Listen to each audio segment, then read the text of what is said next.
Hi hello నమస్తే, నేను journalist Sai. So నిన్న విజయమ్మ గారు ఒక లేఖ రాశారు తెలుగు రాష్ట్రాల్లో. ఆ లేఖ గురించి బాగా చర్చ నడుస్తూ ఉంది.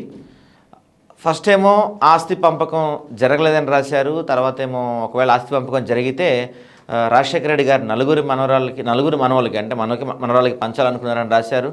అలా అంటే ఆ లేఖ రాసింది 3 పేరాలైనా 3 పేరాల్లో అసలు అర్థం పర్థం లేని అసంబద్ధమైన వ్యాఖ్యలే కనపడుతున్నాయి దాంట్లో.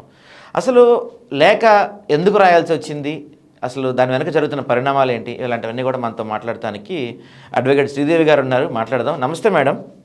నమస్తే అండి. సో చూసే ఉంటారు విజయమ్మ గారు రాసిన లేఖ. ఏంటి మీ అభిప్రాయం దానిపైన? లేఖ మొత్తం చూసానండి. ఆవిడ మాట్లాడింది సబబే. ఎందుకంటే నలుగురు మనవళ్ళు కూడా సమానంగా వాటా దక్కాలని అనుకుంటున్నారు. అది వాళ్ళ అభిప్రాయం. వాళ్ళ కుటుంబం తీసుకున్న నిర్ణయం. లీగల్ గా కూడా అది కరెక్టే. కాకపోతే ఆవిడ నిన్న లెటర్‌లో మనం గమనించింది ఏంటంటే మీడియా వాళ్ళు చర్చకి తీసుకురావద్దు అంటున్నారు. నిజంగానే కుటుంబ గౌరవం అనేది మీడియా ముందుకొచ్చి రచ్చ జరుగుతున్నప్పుడు ఎవరైనా సరే కుటుంబ పెద్దగా బాధపడతారు. ఎన్నో అవమానంగా కూడా ఫీల్ అవుతారు. అయితే ఒక చిన్న సలహా ఏంటంటే, అమ్మా విజయం గారు, మీరు ఏదైతే మీడియాలో చర్చల్లో తీసుకురావద్దు అంటున్నారో, చర్చల్లోకి తీసుకురావడానికి కారణాలు ఏంటి అని కూడా మీరు విశ్లేషించి మాట్లాడారు. ఎందుకంటే అది తెలియనంత అమాయకులు అనేది నేను అనుకోవట్లేదు. ఎందుకంటే రాజశేఖర్ గారి భార్యగా మీరు ఎన్నో రాజకీయాలు చూసుంటారు. ఒక కుటుంబంలో సమస్య బయటకు వస్తే అది చర్చగా ఎలా మారుతుందో కూడా మీకు తెలుసు. షర్మిల గారికి కూడా హితబోధ చేసి, అమ్మా మీరు ఎక్కడా కూడా కుటుంబ విషయాలు బయటకు మాట్లాడొద్దు. నేనున్నాను కదా తల్లిగా, నేను పరిష్కరిస్తాను. లేదంటే న్యాయపరంగా వెళ్తున్నాం కదా, వెళ్ళండి.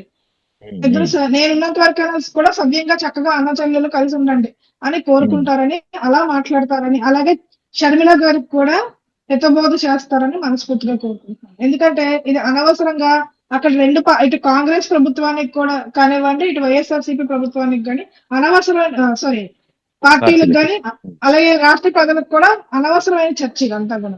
ప్రజా సమస్యలు చాలా ఉన్నాయి. దాని మీదే అందరూ కూడా అన్ని పార్టీల వాళ్ళు ఫోకస్ చేయాలని కోరుకుందాం. అయితే ఒక ప్రజల్లో నుంచి వినిపిస్తున్న ఒక మాట ఏంటంటే, మొన్న బిఆర్ నాయుడు అంశమైంది, లేకపోతే మొన్న పుట్ట మధు అంశమైంది, ఇలాంటి వరుసగా టీడీపీకి డ్యామేజ్ అవుతున్న అంశాలు వస్తున్నాయి. కాబట్టి ఏదో విధంగా ప్రజల్ని డైవర్ట్ చేయడానికి ఇలాంటి ఒక ఇష్యూ తెరపైకి తెచ్చారని కూడా ప్రజల్లో కొంత వినిపిస్తుంది. మీరేమంటారు దీనిపైన? ఖచ్చితంగా అండి. డైవర్షన్ జరుగుతుంది కదా పాలిటిక్స్ లో. అది భాగం. ఎప్పుడైతే ఆ పార్టీ మీద ఎలిగేషన్స్ వస్తున్నాయి, కౌంటర్ చేసుకోవడానికి అవకాశం లేదు అన్నప్పుడు ఒక డైవర్షన్, ఒక టాపిక్స్ తీసుకొచ్చి అన్నెసరీ టాపిక్. ఇది లాస్ట్ ఎలక్షన్స్ నుంచి కొనసాగుతానే ఉంది. ఇంకా రాష్ట్ర ప్రజలకి ఫస్ట్ లో ఇంట్రెస్టింగ్ గా అనిపించి ఉండొచ్చు. ఇప్పుడైతే ఎవరికి అంత ఇంట్రెస్ట్ లేదు. ఆ టాపిక్ అనేది అయిపోయింది. ఇప్పుడు నెక్స్ట్ ప్రజలు మా సమస్యలు ఏంటని మాట్లాడుతున్నారు. అలాగే కూటమి ప్రభుత్వంగా 3 పార్టీలు కలిసి వచ్చాయి కాబట్టి ఎక్కువగా ఆశిస్తున్నారు కూడా ప్రజలు కూడా. కేంద్ర ప్రభుత్వం నుంచి నిధులు తెస్తారని, రాష్ట్రాన్ని సుభిక్షంగా తయారు చేస్తారని. మరి దాని మీద ఫోకస్ చేయాలి. ఇలాంటి అన్నెసరీ టాపిక్స్ మీద చర్చలు పెట్టకుండా ఉండాలని ఆశిద్దాం. Right madam, right. సో రీసెంట్గా నిన్నే అనుకుంటా బహుశా కొత్తపేట పీగన్నవరం మండలంలో ఒక సంఘటన జరిగింది. దళితులపై ఒక దాడి జరిగినట్టుగా కనపడుతుంది. అంటే వాళ్ళ చనిపోయిన తర్వాత బాడీని తీసుకెళ్తుంటే మా ఏరియాలోంచి తీసుకెళ్లొద్దు అని కూడా వాళ్ళని అడ్డుకున్నట్టుగా తెలుస్తుంది. అంటే ఈ మధ్య కాలంలో కూటమి ప్రభుత్వం వచ్చిన తర్వాత గోదావరి జిల్లాలో కావచ్చు, లేకపోతే పర్టికులర్గా గోదావరి జిల్లాలోనే ఈ దళితులపై వివక్ష ఇలాంటి విపరీతంగా పెరిగిపోతున్న సందర్భాలు మనకి బాగా కనిపిస్తున్నాయి, వినిపిస్తున్నాయి. కానీ బయటికి అవేమి రావటం లేదు. అసలు నిజంగా అక్కడ పరిస్థితి ఏం జరుగుతుందంటారు మీరు? చాలా అట్రాసిటీస్ అనేవి మనం గమనిస్తామండి. అయితే ఏదైతే అధికార వర్గ మీడియా ఉందో అదైతే వాటి మీద ఫోకస్ చేయట్లేదు. ఆ సమస్యల గురించి, అక్కడ జరుగుతున్న వివక్ష గురించి కనీసం చర్చకు కూడా తీసుకురావట్లేదు. అయితే మనకి సోషల్ మీడియా అనేది ఉంది కాబట్టి ప్రతి ఒక్కరు వాళ్ళ ఆవేదనని, వాళ్ళ బాధల్ని సోషల్ మీడియాలో పెడతా ఉన్నారు. ఆ విధంగా కూడా మన రాష్ట్ర ప్రజలందరూ కూడా తెలుసుకుంటా ఉన్నారు. ఇంత దారుణంగా అట్రాసిటీస్ జరుగుతుంటే అసలు కనీసం ఈ అధికారులు కానివ్వండి, లేకపోతే ఈ పార్టీ ప్రతినిధులు కానివ్వండి, లేకపోతే పార్టీ అధినేతలు కానివ్వండి, కనీసం వాళ్ళ గురించి ఒక సానుభూతిగా ఇలా జరుగుతుంది, ఇలా జరగకుండా చూస్తాము, లేకపోతే వాటి మీద కఠినంగా చర్యలు తీసుకోవడం కానీ ఏది కనిపించట్లేదు. మీరు గమనిస్తే అదేంటి కోనసీమని కళ్యాణ్ సీమ అంటూ మాట్లాడుతున్నారు. అటు అంబేద్కర్ గారిని అవమానకరంగా చేస్తున్నట్టున్నారు. తద్వారా అక్కడ వర్గాల వాళ్ళు బాధపడతారు కదండి. అంబేద్కర్ గారిని దేవుడిగా పూజించే వాళ్ళందరూ కూడా ఖచ్చితంగా అవమానంగా బాధపడతారు కదా. ఇప్పుడు మేము కూడా మేము బీసీ వర్గాలైనా కూడా అంబేద్కర్ గారిని దైవంగా భావిస్తాం.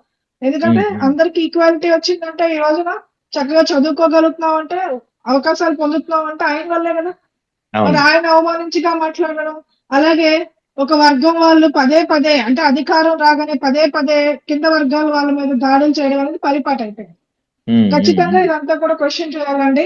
ఇలాంటి క్వశ్చన్ వచ్చినప్పుడు ఇంకో వెర్షన్ కూడా వినిపిస్తుంది. రిజర్వేషన్ల అంశం గురించి మాట్లాడుతున్నాం. రిజర్వేషన్లు అన్ని వాళ్ళకే ఇచ్చారు కదా అంటున్నాం.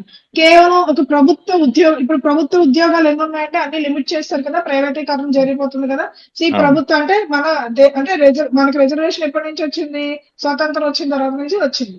సో ఉమ్, ఈ 70 ఏళ్ల కాలం సుమారుగా ఎంత పర్సెంటేజ్ గవర్నమెంట్ ఉద్యోగంలోని వెనుకబడ్డ వర్గాల వాళ్ళు పనిచేస్తున్నారు? మరి అవును. ప్రైవేట్ రంగాలు ఎవరి చేతుల్లో ఉన్నాయి? విద్యా ఉమ్, వైద్యం ఎవరి చేతుల్లో ఉన్నది? మరి రాజకీయం ఎవరి చేతుల్లో ఉంది? మరి అవును. అత్యధిక ధనాన్ని దోచుకుంటూ అగ్రవర్ణాలుగా వ్యవహరిస్తూ ఈ రాష్ట్రాల్లో కానివ్వండి, దేశంలో కానివ్వండి ఉన్న వాళ్ళు కేవలం ఉద్యోగం చేస్తున్న కొంతమంది వర్గాన్ని, అది కూడా నేచురల్ జస్టిస్ లో భాగంగా సమానత్వం కోసం వచ్చిన ఒక అవకాశాన్ని మీరు తప్పుపడుతున్నారు. దీన్నే బూచిగా చూపిస్తున్నారు. ప్రజల్లోని రిజర్వేషన్స్ పొందిన వాళ్ళందరినీ ద్రోహులుగా చిత్రీకరిస్తున్నారు. మరి ఇంత దోపిడీ చేస్తున్న మిమ్మల్ని ఉమ్, ఎందుకంటే మాట్లాడలేకపోతున్నారు. ప్రతిసారి కూడా వెనకబడిన వర్గాల వాళ్ళు ఏంటంటే ఆ రోజు గడవడం కోసమే చూసుకొని మా జీవితం ఎలాగో ఈ నెల గడిస్తే చాలరా దేవుడా అన్న పరిస్థితుల్లోనే ఇంకా ఉన్నారు కాబట్టి వాళ్ళు ఉమ్. అంతకు మించి ఆలోచించే పురోగతి ఇంకా చదవలేదు. రాజకీయంగా గాని, ఆర్థికంగా గానివ్వండి, సామాజికంగా గానివ్వండి. కాబట్టి ఓకే. మీ ఆటలు చెల్లుతున్నాయి. వాళ్ళు పూర్తిగా విద్యావంతులైనప్పుడు, ఉమ్, వాళ్ళు ఆర్థికంగా బలపడినప్పుడు, రాజకీయ చైతన్యం కలిగినప్పుడు, అప్పుడు మీ సంగతేంటో చూడ్డానికుంటాం. ఖచ్చితంగా రైట్. ఇలాంటి వివక్షలు తప్పండి. చాలా చాలా తప్పు. అంటే గతంలో పవన్ కళ్యాణ్ గారు పదే పదే చెప్తుండేవాళ్ళు, కులాలు లేని రాజకీయాలు చేస్తాం, మతాలు లేని రాజకీయాలు చేస్తాం, కులాలని రూపుమాపే దిశగా మా ప్రభుత్వం పోరాటం ఉంటుంది అని ఆయన పదే పదే చెప్పేవాళ్ళు. కానీ గ్రౌండ్ లెవెల్లో చూస్తే మాత్రం దానికి ఎగ్జాక్ట్ క్వైట్ ఆపోజిట్గా కనపడుతుంది. గతంలో ఎప్పుడు మనం ఇంత వివక్ష మనం చూడలేదు. అంటే ఈ ప్రభుత్వం వచ్చాక దీన్ని కంట్రోల్ చేయడంలో ఫెయిల్ అయిందా, లేకపోతే ఈ ప్రభుత్వమే పెంచి ప్రోత్సహిస్తుందా? వాళ్ళు స్పష్టంగా మీడియా ముందే చెప్తున్నారు కదండీ! మేము అధికారంలో ఉన్నాం. మేము ఇష్టం వచ్చినట్టు చేస్తామని చెప్పి మీడియాలోనే చెప్తున్నారు వాళ్ళు. ఏంటి అధికారంలో లేకపోయినా గూడా మేము పడాలా, అధికారం వచ్చిన తర్వాత కూడా మేము పడాలని స్పష్టంగా చెప్తున్నారు కదా వాళ్ళు. ఉమ్, అంత ఉమ్, ఉమ్, స్పష్టంగా చెప్తున్నప్పుడు, విచ్చలవిడిగా రెచ్చిపోతున్నప్పుడు, ఇతర ఉమ్, వర్గాలపై దాడులు చేస్తున్నప్పుడు ఎవరు స్పందించడం లేదు కనీసం. ఇంకా అవును. ఎంత దారుణం అంటే చర్యల తర్వాత సంగతి. స్పందించాలి కదా కనీసం. ఉమ్, ఉమ్, ఉమ్. స్పందించకపోగా వాళ్ళనేది తప్పు నెట్టే ప్రయత్నం చేస్తున్నారు. వాళ్ళ మీడియాలు ఉపయోగించుకొని. ఓకే. హ్మ్. అంటే ఇలాంటి సంఘటనలన్నీ గూడా అంటే మనకి కొంచెం గ్రౌండ్ లెవెల్‌లో పరిస్థితులు మీడియా ఎక్స్‌పోజ్ చేయకపోవటం గానీ, లేకపోతే ఇలాంటి పరిస్థితులపై చర్యలు తీసుకోకుండా అలా వదిలేయటం వల్ల భవిష్యత్తులో అనేక రకమైన తీవ్రమైన అసమానతలకి ఇలాంటివి దారితీసే అవకాశం ఉందంటారా? అసమానతలు ఉండాలండి. కొనసాగాలనే కదా వాళ్ళు ఆశిస్తున్నారు. హ్మ్. వీళ్ళెప్పటికీ వెనకనెట్టబడ్డ వర్గాలు అలాగే ఉండిపోవాలి. ఎప్పుడు వీళ్ళు రాజ్య పరిపాలన చేస్తా ఉండాలి. ఆ హ్మ్. అసమానతలు కొనసాగాలన్నదే వాళ్ళ ఉద్దేశం కాబట్టే విద్యా, వైద్యాన్ని సామాన్యులకి దూరం చేస్తున్నారు. విద్యా, వైద్యం అందిన రోజున, వాళ్ళకి చైతన్యం కలిగిన రోజున వీళ్ళు మేడలు, కోటలన్నీ కూలిపోతాయి కదా! అవును. మాకేంటి మా నిర్ణయాధికారం నాకెందుకు లేదు అని ప్రశ్నిస్తారు కదా! ఆ హ్మ్. హ్మ్. ప్రశ్నే రాకూడదు. ఆ ప్రశ్న రాకూడదంటే వాళ్ళని దేహి అన్నటట్టుగానే చూడాలి. అదే వాళ్ళ లక్ష్యం. దానికోసమే ఓకే. వాళ్ళు పనిచేస్తున్నారు. హ్మ్. హ్మ్. ఎందుకని హ్మ్. విద్య అనేది సామాన్యుడికి అందకుండా చేస్తున్నారు? ఏంటి సగటు ఒక మిడిల్ క్లాస్ ఒక వ్యక్తి, ఒక కుటుంబం, ఒక పిల్లవాడిని 10వ తరగతి వరకు చదివించాలంటే ఈ రోజుల్లో కనీసం 10 లక్షలు ఉండాలి. హ్మ్. కనీసం 10 అవును. లక్షలు ఉంటే గాని ఒక మామూలు అంటే ఒక ఆర్భాటం చెప్పట్లేదు. ఒక మామూలు మధ్య తరగతి వ్యక్తి ఒక పిల్లవాడిని చదివించలేకపోతున్నారు. ఒక ఆడపిల్లని గానివ్వండి. ఇలాంటి హ్మ్. హ్మ్. పరిస్థితుల్లో ఉంటే మరి ఆళ్ళు ప్రొఫెషనల్ కోర్సెస్ చేయాలంటే ఇంకెంత ఖర్చు పెట్టాలండి? పోనీ అవును. దానికి తగ్గ అవకాశాలు ఏమైనా చూపించగలుగుతున్నారా వీళ్ళు? హ్మ్. విద్యని వ్యాపారం చేసేసారు. అసలు ఫస్ట్ బేస్ ఆ విద్య అనేది సరిగ్గా దొరకాలి. దానికోసమే మనందరం కూడా మాట్లాడాలి. అది ఓకే. దొరికిన రోజున సమానత్వం ఆటోమేటిక్‌గా వస్తుంది. హ్మ్. హ్మ్. హ్మ్. ఓకే. అయితే అంటే పవన్ కళ్యాణ్ గారు పదే పదే చెప్తూ వచ్చేవాళ్ళు ఏంటంటే హోమ్ మినిస్టర్ గారు ఫెయిల్ అవుతున్నారు. హోమ్ మినిస్టర్ గారు సరిగ్గా నిర్వహించట్లేదు అని చెప్తున్నారు. ఇప్పుడు ఇవన్నీ గూడా హోంశాఖ ఫెయిల్యూర్ కింద చూడాలా? ప్రభుత్వ ఫెయిల్యూర్ కింద చూడాలా? ఇది ప్రభుత్వ సైన్యం కదండీ! మనకు తెలియనిదేముంది? ఎవరైతే అధికార వర్గంలో ఉన్నారో, ఎవరైతే సీఎంలుగా కొనసాగుతున్నారో, వాళ్ళ వర్గాల వాళ్ళే ఆ పార్టీలో లీడ్ చేస్తారని మనందరికీ తెలిసిన విషయమే. హ్మ్. మరి అలాంటప్పుడు మిగతా వర్గాలకి నిర్ణయాధికారం ఉంటదా రాజకీయాల్లో? హ్మ్. రాజకీయాల్లో ఉన్న వ్యక్తిగా నేను చూసిన వ్యక్తిగా చెప్తున్నాను. ఏ హ్మ్. హ్మ్. పార్టీలైతే ఏ వర్గాల కోసం పనిచేస్తున్నాయో వాళ్ళ వర్గాలకు సంబంధించిన వాళ్ళకే నిర్ణయాధికారాలుంటాయి. ఇతర హ్మ్. వర్గాల వాళ్ళు కేవలం డమ్మిలుగా మిగిలిపోవాలి. ప్రశ్నిస్తే ఎదిరిస్తే వాళ్ళకి రాజకీయ అవకాశాలు ఉండవు. కేవలం పపెట్స్ గా ఉండడమో లేకపోతే చూసి చూడనట్టుగా ఉన్న వాళ్ళకి మాత్రమే రాజకీయాల్లో కనీసం ఒక కుర్చీ అనేది, అది కూడా నిర్ణయం ఉండదు దానికి, జస్ట్ ఒక డమ్మీగా కుర్చీలో కూర్చోడానికి అవకాశం ఇస్తారంటే.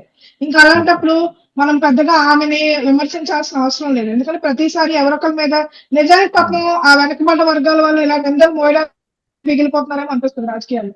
నిజంగా ఆవిడ ఒక నిర్ణయం తీసుకునే అవకాశం ఉంటుందా చెప్పండి? ఉంటుందా? ఆవిడ బయటకు వచ్చి ఒక నిర్ణయం తీసుకొని మా వర్గాల మీద దాడి జరుగుతుంది, ఇది తప్పు అని మాట్లాడే పరిస్థితి ఉంటుందా? ఉండదు. మేము అర్థం చేసుకోగలం అది. ఖచ్చితంగా ఇది అధికారంలో ఎవరున్నారో, ముఖ్యమంత్రి ఉన్నారు, దేశ మన రాష్ట్ర భద్రత, లా అండ్ ఆర్డర్ ని చూసుకోవాల్సిన బాధ్యత వారిపైన ఉంటుంది. ఓకే అండి. ఓకే. అయితే ఇప్పుడు అంటే నిన్న జరిగిన పర్టికులర్గా ఈ సంఘటనలో కనీసం డెడ్ బాడీని కూడా మా ప్రాంతం నుంచి తీసుకెళ్ళొద్దనే స్థాయిలో వివక్ష వచ్చేసిందంటే మరి అక్కడ ప్రభుత్వాలు, పోలీస్ వ్యవస్థ వీళ్ళంతా అంటే ఏం పట్టించుకోవట్లేదా? భయం లేదు కదండి, రాజీ చేస్తున్నారు కదా. అట్రాసిటీస్ కేసు మీద, ఎస్సీ ఎస్టీ యాక్ట్ మీద వెంటనే కేసు బుక్ చేసి రిమాండ్ పంపించకుండా మీరు ఇంకా అక్కడ చర్చలు చేసి వాళ్ళ కేసును ఎలా మాఫీ చేయాలి, దాన్ని ఏ విధంగా పక్కకు తప్పించాలి అన్న దాని మీద చర్చలు జరుగుతుంటే ఇంకా వాళ్ళు రెచ్చిపోకుండా ఎలా ఉంటారండి? మరి రాష్ట్రంలో పదే పదే అలాంటి సంఘటనలు జరుగుతున్నాయి. అంటే ఇప్పుడు ఎస్సీ ఎస్టీ కేసు అనేది ఒక, అంటే వాళ్ళని రక్షించడానికి వచ్చిన చట్టం. ఖచ్చితంగా వాళ్ళ మీద అనుచితంగా వ్యాఖ్యలు చేసినా కూడా శిక్షలు పడతాయి. అలాంటి పరిస్థితుల్లో కూడా భయపడకుండా, ఏమాత్రం కూడా జడవకుండా వాళ్ళు అలా చేస్తున్నారంటే కారణం ఏంటి? వాళ్ళ వర్గాల నాయకులు అండాదండా చూసుకోలే కదండి. అదే కదా జరుగుతుంది ఈ రాష్ట్రంలో. కొన్ని సంవత్సరాలుగా, కొన్ని డికేట్స్ గా జరిగేది అదే కదా. అందుకే భయం లేదు. రైట్. అయితే అంటే ఈ అంశానికి మరొక అంశం నేను ముడిపెడుతున్నాను.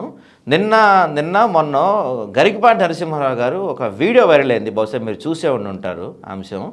ఆయన కూడా ఇట్లానే అంటే స్కూల్కి పిల్లలకి గుడ్లు పెట్టి, వాళ్ళకి మధ్యాహ్న భోజనంలో గుడ్డు పెట్టి వాళ్ళకి బ్యాగ్స్ ఇచ్చి, పుస్తకాలు ఇచ్చి, బట్టలు ఇచ్చితే వాళ్ళని శోభనం పెడుకుల్లో తయారు చేస్తున్నారు, ఇవన్నీ మానేయాలి అని చెప్పి ఆయన చేసిన వ్యాఖ్యలు కూడా ఒక కుల దురహంకారంలాగా అనుకోవచ్చా మనం?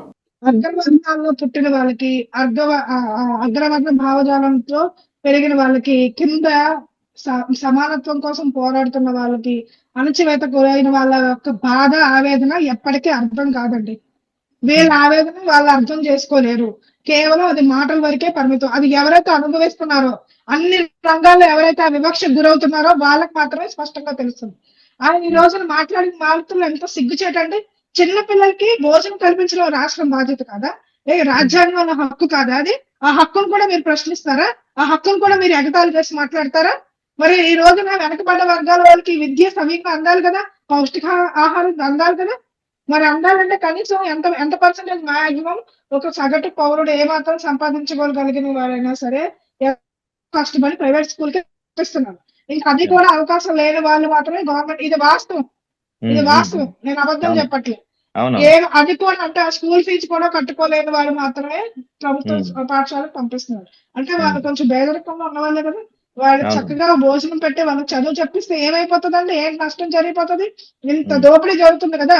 మరి దానికోసం ఆయన ఎప్పుడు ప్రశ్నించారా? ప్రశ్నించలేదు కదా. మరి ఆ దోపిడీ చేసే వాళ్ళ పక్కనే కూర్చొని సత్కారాలు అందుకుంటున్నారు కదా. మరి మీకు ఎలా తెలుస్తుంది వాళ్ళ బాధ? మీకు తెలియదు కదా ఎప్పటికీ. నేను ఇంకో విషయం కూడా చెప్తున్నానండి. ఈ సమాజానికి కావాల్సింది ప్రవచనకర్తల కంటే కూడా సంఘ సంస్కర్తలు. సంఘ సంస్కర్తలనే ఈ సమాజంలో మార్పులు వచ్చినాయి, అంతేగాని ఈ ప్రవచనకర్తల వల్ల కాదు. ప్రవచనకర్తల బాధ్యత ఏంటంటే ధర్మాన్ని బోధించడం. ధర్మం అంటే ఏంటి? తక్కువగా సంపాదించే వాళ్ళు కానివ్వండి, పేదవాళ్ళని కానివ్వండి ఆదుకోవడం, వాళ్ళని మంచిగా చూసుకోవడం, మానవత్వంతో మెలగడం. ఇంకోటి కూడా చెప్తున్నాను, యదా యదా ధర్మస్య గ్లానిర్భవతి భారత ధర్మో రక్షిత రక్షిత ధర్మ సంస్థాయ అని చెప్పి మన కురుక్షేత్రంలో కూడా ఫస్ట్ ఏమంటదంటే ధర్మక్షేత్రే కురుక్షేత్ర అని చెప్పేసి ఉంటది. అంటే ధర్మం, ఇక్కడ ధర్మం అంటే ఏంటి? హిందూ ధర్మం, ముస్లిం ధర్మం, క్రిస్టియన్ ధర్మం కాదు. ఇక్కడ ధర్మం అంటే ఏంటి? మానవత్వంతో మెలగడం, నిజం కోసం నిలబడ్డం, అది ధర్మం అంటే. అంతేగాని ధర్మం అంటే ఒక మతం ముసుకో, కులం ముసుకో, లేకపోతే ఇంకో ముసుకో వేసుకొని ప్రజల్ని మోసం చేసే ప్రయత్నం అయితే చేయొద్దు. మీరు నిజంగా గురువుగా గౌరవింపబడాలంటే నిజమైన ధర్మాన్ని బోధించండి. నేను చూస్తా ఉన్నాను, ఏదో గరికపాటి గారిన ఇంకో ప్రవచనం వాళ్ళు తప్పని ప్రశ్న, వాళ్ళు హిందువులే కాదన్నట్టుగా మాట్లాడుతున్నారు, దేశద్రోహులుగా చిత్రీకరిస్తున్నారు. ఏమిటి ఇంత దౌర్భాగ్యం? ఏమిటి నాకు అర్థం కాదు. ఎగ్జాక్ట్లీ. ఖచ్చితంగా తప్పు జరిగితే ప్రశ్నించమని రాజ్యాంగమే చెప్తుంది. ప్రతి దానికి శాస్త్రీయత ఉండాలని రాజ్యాంగమే చెప్తుంది. గుడ్డిగా దేన్ని నమ్ముకోవద్దని రాజ్యాంగమే చెప్తుంది. నేను చాలా సార్లు చెప్తానండి. అంటే శ్రీకృష్ణుడు అండి, మేము కులదైవంగా పూజించే శ్రీకృష్ణుడు వారు కూడా మీరు సూర్యదేవుడికి పూజించొద్దు, మన గిరికి గోవర్ధన్ గిరికి పూజించండి అని చెప్తారు. ఎందుకు చెప్తారో తెలుసా? అక్కడ అహంకారంతో కళ్ళు మూసుకొని అకౌంటబిలిటీ లేకుండా చేస్తున్న ఇంద్రుడికి బుద్ధి చెప్పాలని చెప్పి. ఓకే. అలాగే వాళ్ళు రోజు ధైర్య ఆధారంగా బతుకుతున్నారు, దానికి గౌరవం అంటే పశుపక్షాదాలకు కూడా గౌరవం ఇవ్వాలని, రైట్ టు ఈక్వాలిటీ, అకౌంటబిలిటీ. అలాగే గుడ్డిగా నమ్మకుండా ఉండాలని చెప్పి ఆయన శ్రీకృష్ణుడు గారు చెప్పారు సాక్షాత్తుగా.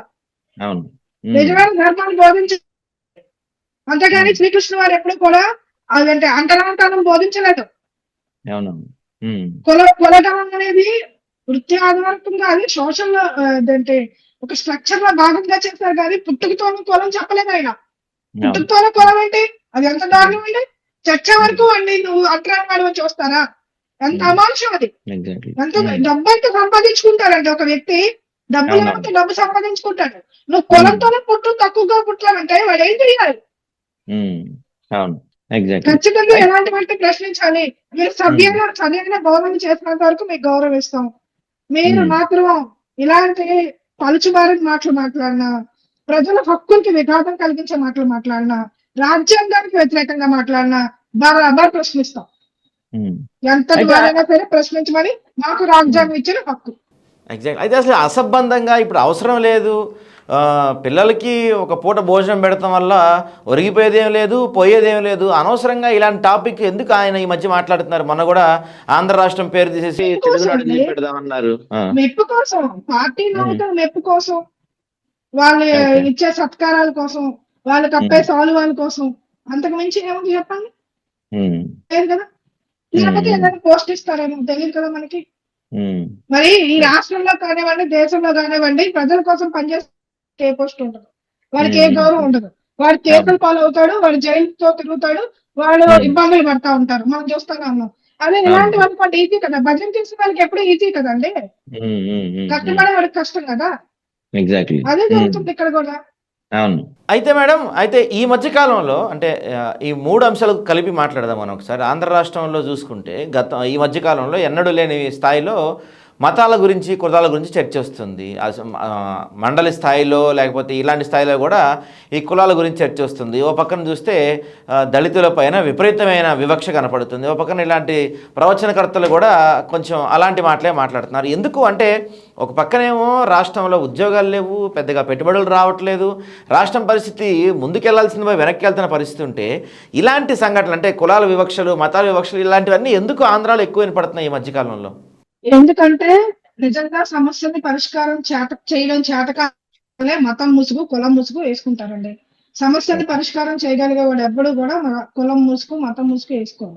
అంటే ఒక ఎమోషన్ తీసుకురావడం, ఒక ఎమోషన్ తీసుకొని వచ్చి అక్కడికి వాళ్ళే కొట్టుకునేలా చేయడం, వాళ్ళే కొట్టుకునే చేస్తే ఎవరు కూడా ప్రశ్నించరు. పైన ఏం జరుగుతుందో చూసే చైతన్యం ఉండదు కదా. అప్పుడు నా కులం వాడిని అన్నాడు, నా కులం వాడిని అన్నాడు అని వీడు కొట్టుకుంటాడు.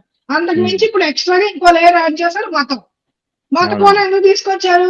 జగన్మోహన్ రెడ్డి గారు ఇంకో మతానికి చెందిన వ్యక్తి కాబట్టి ఇటు రెండింటికి పనికొచ్చారు కదా. రెండు కత్తికి రెండు వైపులు పదులు ఉన్నట్టు ఇటు రాష్ట్ర సమస్యని పక్కన పెట్టొచ్చు, రెండు అతను కూడా అటాక్ చేయొచ్చు ఒక మత కోణంలో. రెండు ప్రకారంలో కూడా పనికొస్తాయి కాబట్టి దీన్ని పెంచి పోషిస్తున్నాయి ప్రత్యక్షంగా. రైట్ అండి, థ్యాంక్ యూ అండి. Thank you.